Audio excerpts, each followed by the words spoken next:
So in the previous class, we came all the way up to testing of phosphorus, serum phosphorus, wherein I told you how hyperphosphatemia or hypophosphatemia can occur.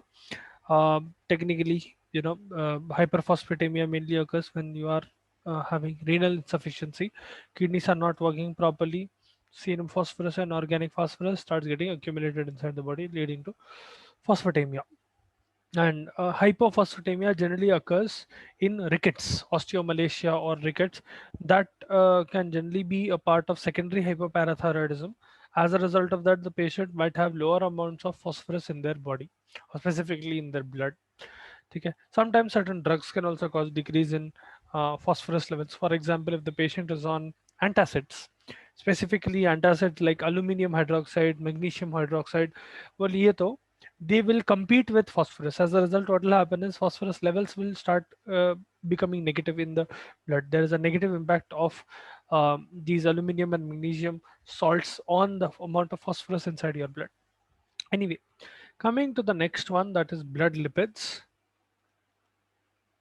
One of the most important tests that you will do with respect to patients who have especially cardiovascular disorders. Lipid profile is a common test that tests your cholesterol levels, your triglycerides, also your phospholipids. Okay? To a certain extent, it will also tell you what kind of free fatty acids, how much amount of free fatty acids is present inside your blood.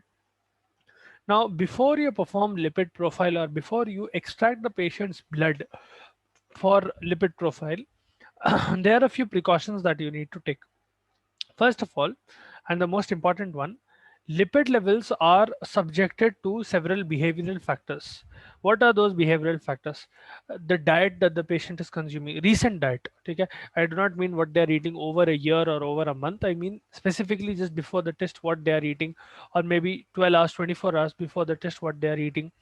Okay? If they have consumed any alcohol, if they have performed any extremely rigorous exercise, or if they are on medications such as oral contraceptives और steroid drugs एनसाइड्स जो अपन सुबह में बात कर रहे थे, वैसे कोई भी एनसाइड्स अगर पेशेंट ले रहे, या फिर if the patient is on any lipid lowering drug. So there are a few drugs called hypoglycemic drugs, okay, sorry, hypolipidemic drugs. Those are given specifically to patients who have high lipid levels, ठीक है, जिनका LDL specifically high रहता, and patients who have atherosclerosis or at least who are on the risk of atherosclerosis. In those patients, you will use a certain class of drugs called hyperlipidemic drugs. They will lower the lipid content inside your blood, or specifically, they will lower the formation of cholesterol in your blood. Okay? So they'll help in such ways. Now, whenever you are performing lipid profile, you do not want all of those factors to influence the patient's lipid level. So what you will do is, before you collect the blood, you will advise the patient to avoid any heavy exercise, to avoid any fatty meal. uh, d- you will ask them to not make any big changes in their current routine. Like, whatever they are eating, they should be eating the same way. They should not specifically eat something just for the test, or they should not eat, it should not be like they are not eating something for the test. कभी कभी अगर glucose level कम आने के लिए लोग एक दो दिन भूखे रह के आते, या एक दिन भूखे रह के आते, so that will skew your results. You have to make sure that the patient is doing everything as usual, and you are trying to find out what is the problem inside their body as per their current diet, or as per their current schedule. Also, ask the patient to avoid alcohol consumption. Okay? At least heavy alcohol consumption should be avoided. And generally, the report is collected after overnight fasting. So overnight, you will ask the patient for at least 12 hours to not eat anything, and that is when you collect the blood. Also, make sure that when you are collecting this blood for lipid profile, the patient has at least 2 weeks of gap after any illness. So let us suppose the patient was suffering from any acute illness, intercurrent illness hai. For example, malaria hua patient ko. Make sure you are collecting you're collecting blood for lipid profile at least 2 weeks after the patient has recovered. Because what happens is, in certain diseases, and actually in several diseases, whether it be infectious or not, their lipid levels will vary. So it might not show you correct results. ठीक है? जो let's suppose there is a patient who got diagnosed with malaria, they were affected by malaria for a week or two, then they recovered. You would ideally want to collect their blood after 2 weeks of their recovery, okay, so that their body has enough time to stabilize. And if it is a major illness, big illness, for example, if they have cancer and they recovered from cancer, let's suppose, in that scenario, then you will wait for 3 months. Okay, any major illness or any major surgery, at that time you will wait for 3 months. If it is any minor surgery or minor conditions, at that time 2 weeks is enough. Another thing, another precaution, make sure that the patient is sitting down and has been seated for at least 5 minutes before collecting blood, because postural changes can change the lipid levels in the blood. Okay, when you collect the blood from the patients for lipid profile, if the patient is standing, or if they are continuously pacing around, or if they are walking, or let's suppose even they are changing position, that result will be skewed. जो result आता lipid का वो अलग रहता, ठीक है, will not be what it is supposed to be. So ask them to sit down for 5 minutes. That is when you collect the blood.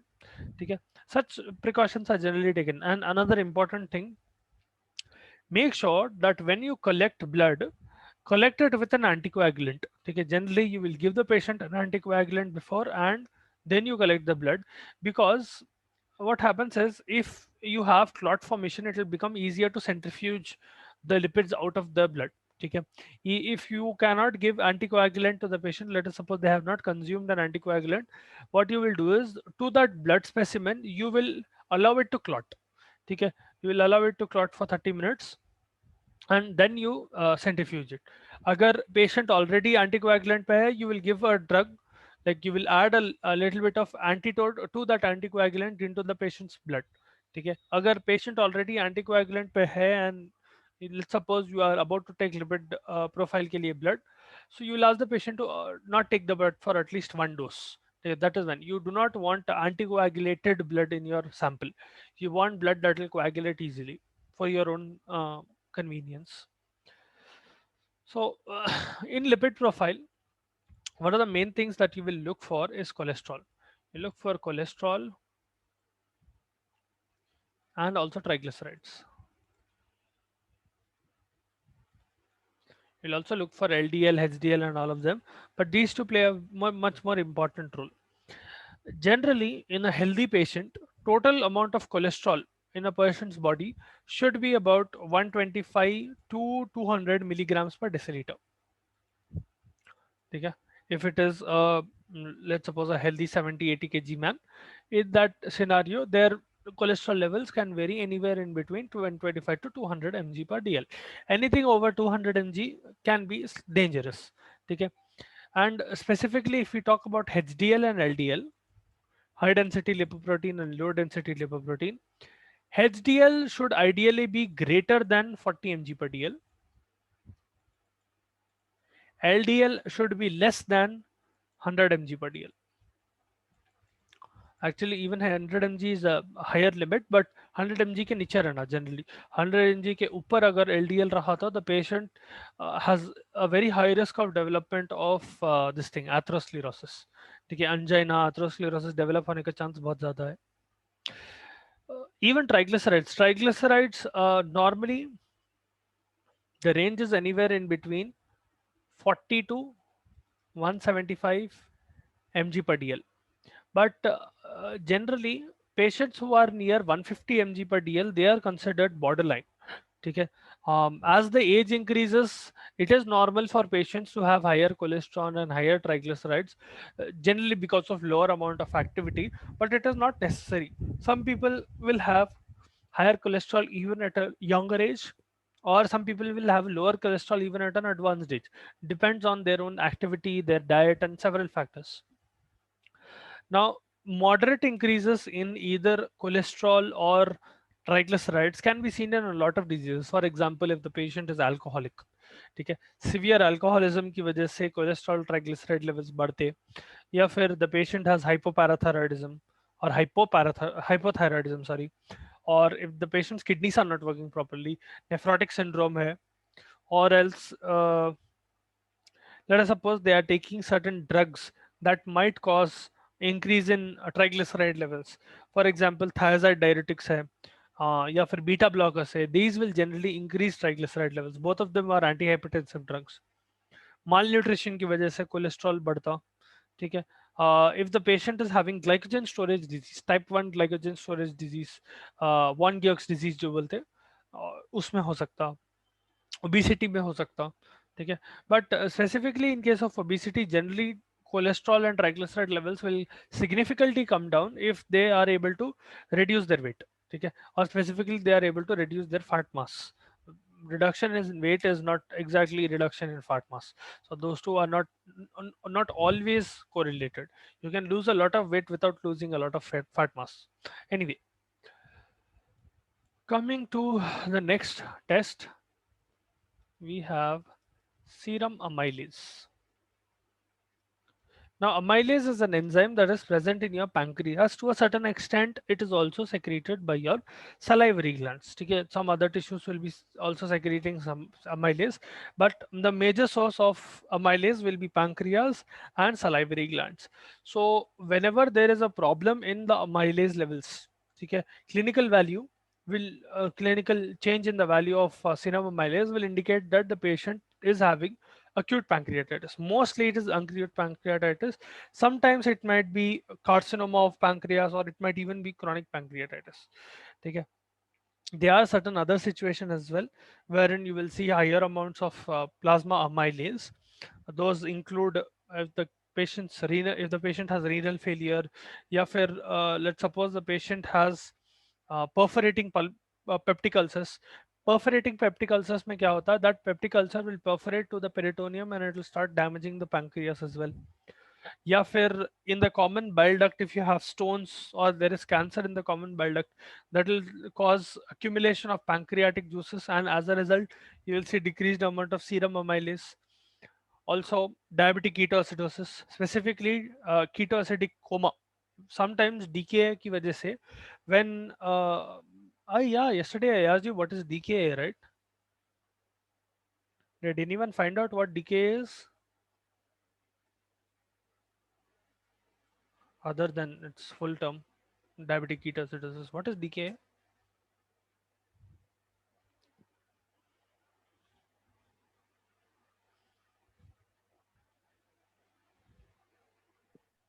Due to the insulin deficiency, more ketones are produced in the body. Mm. Why exactly are ketones produced? Due to starvation of cells, they didn't get glucose. Mm. So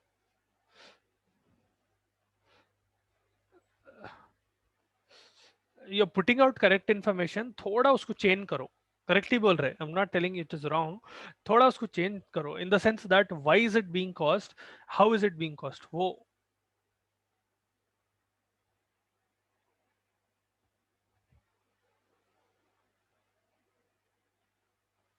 Acha.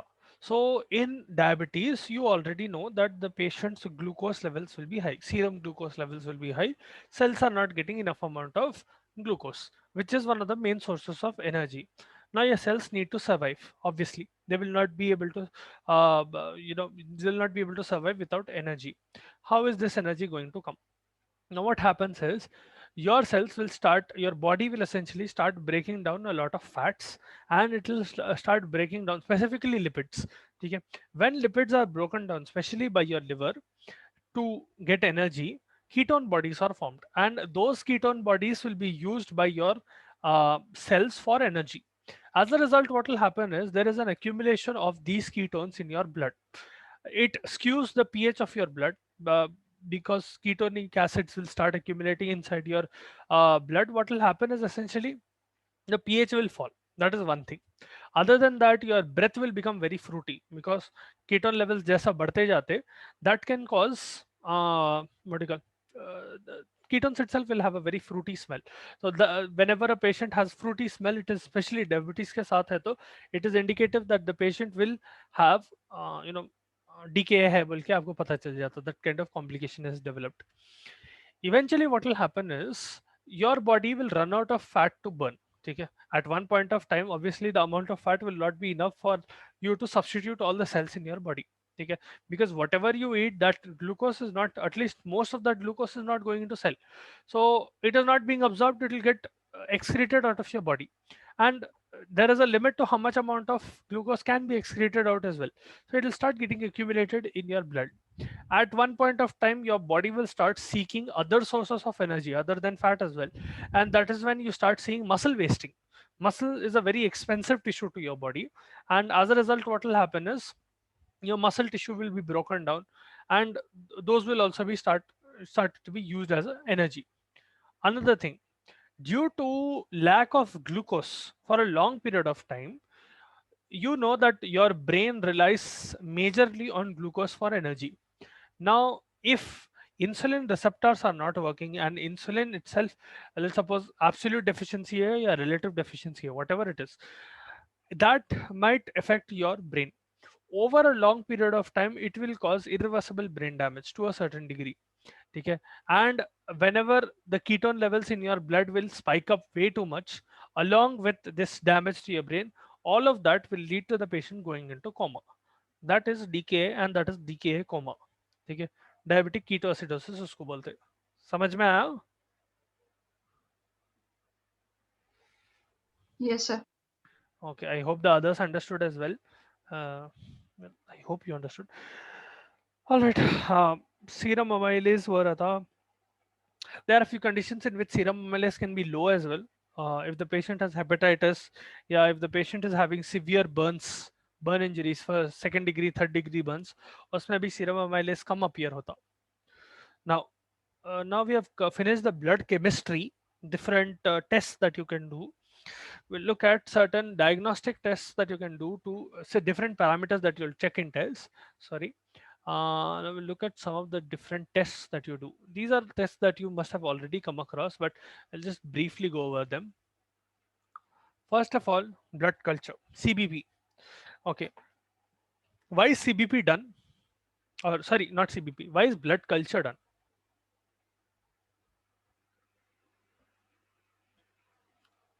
So first of all, have you all guys ever seen blood culture being prescribed, or have you all ever extracted blood for blood culture?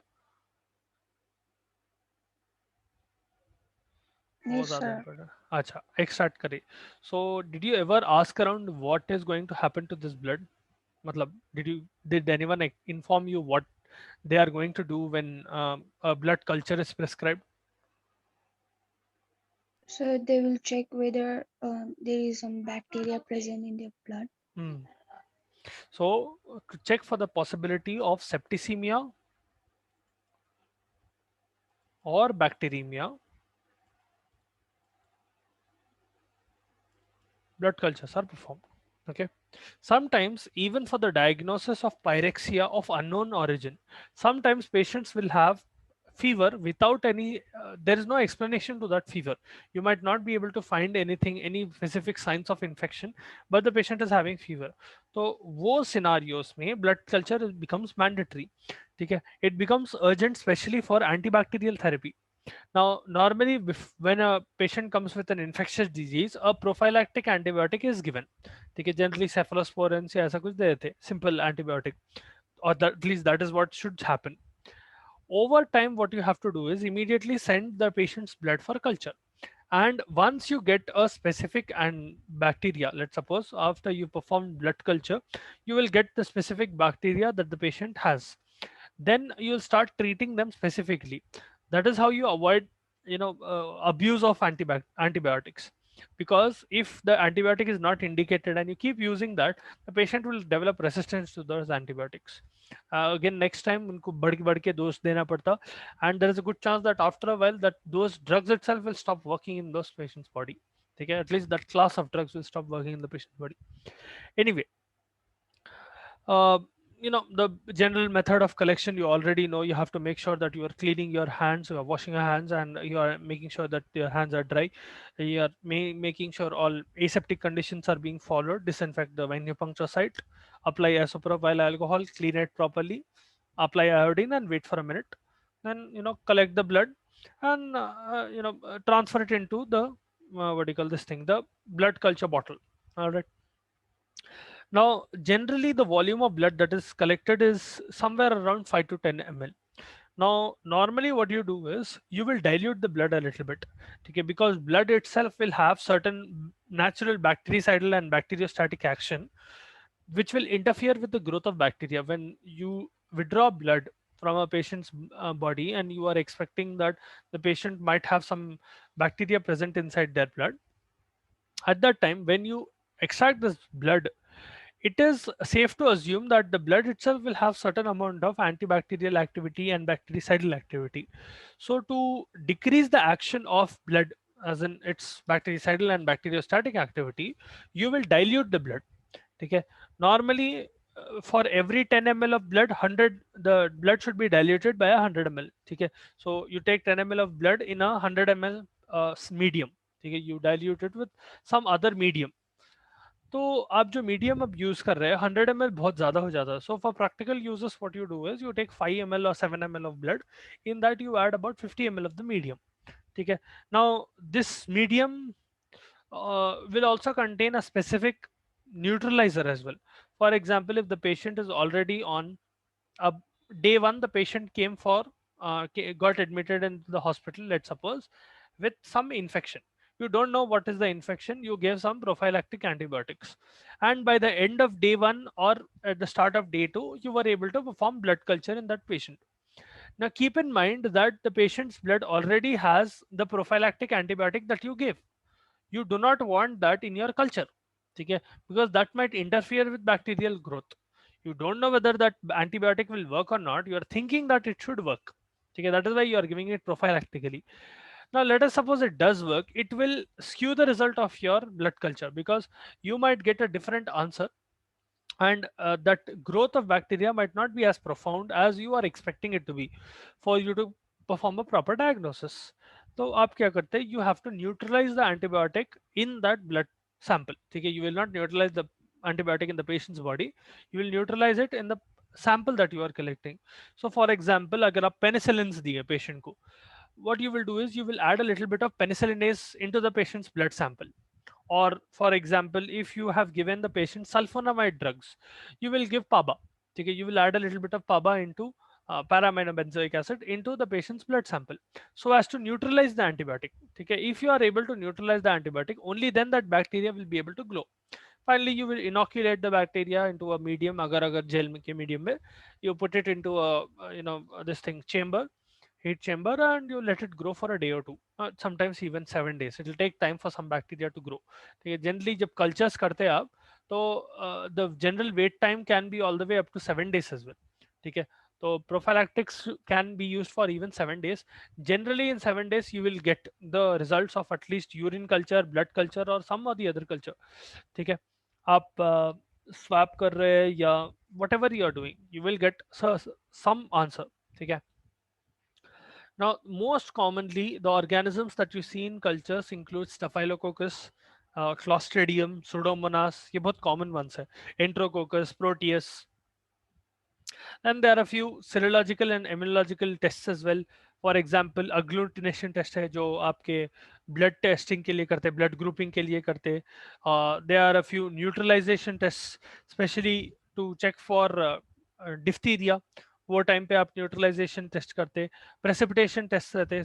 Precipitation test are done for antigen antibody reaction, specifically to check the efficiency of your anti serum that you are producing.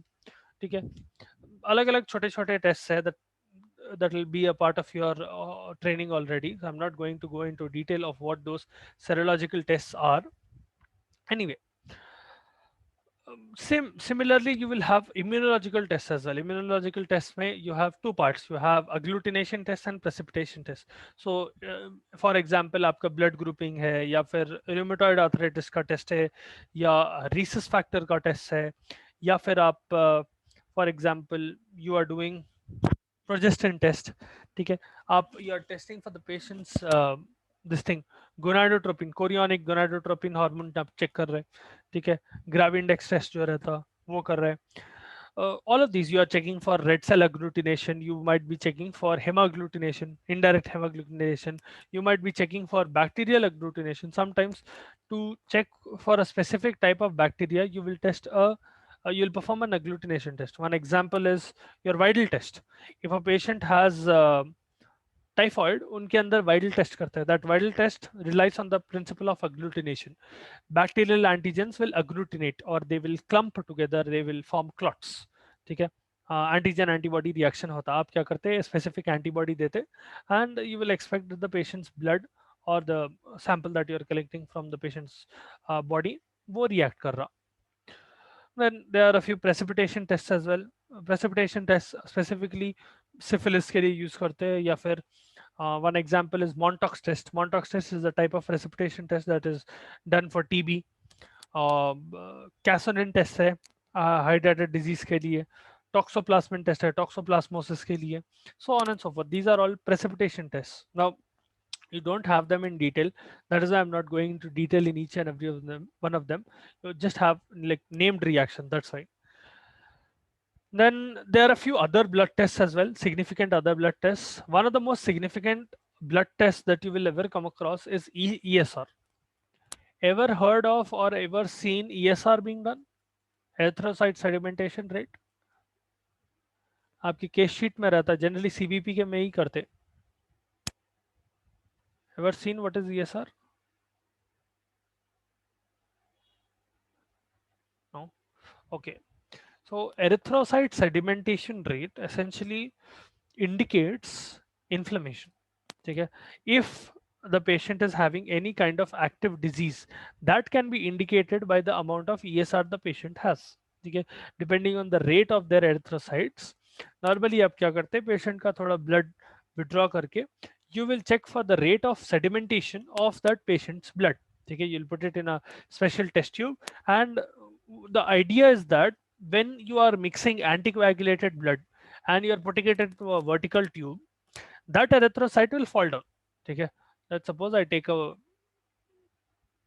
tube, test tube like this, and I withdraw a little bit of blood from the patient's body and I add that blood into this test tube. Normally what will happen is the erythrocytes present inside the blood. Now keep in mind that I have added an anticoagulant, so यहाँ पर rollo formation या clot formation नहीं होना चाहिए. For that specific reason I have added that anticoagulant. These RBCs will start falling down. What you are doing in ESR is you are measuring the rate at which these erythrocytes are coming down or they are falling down. Okay?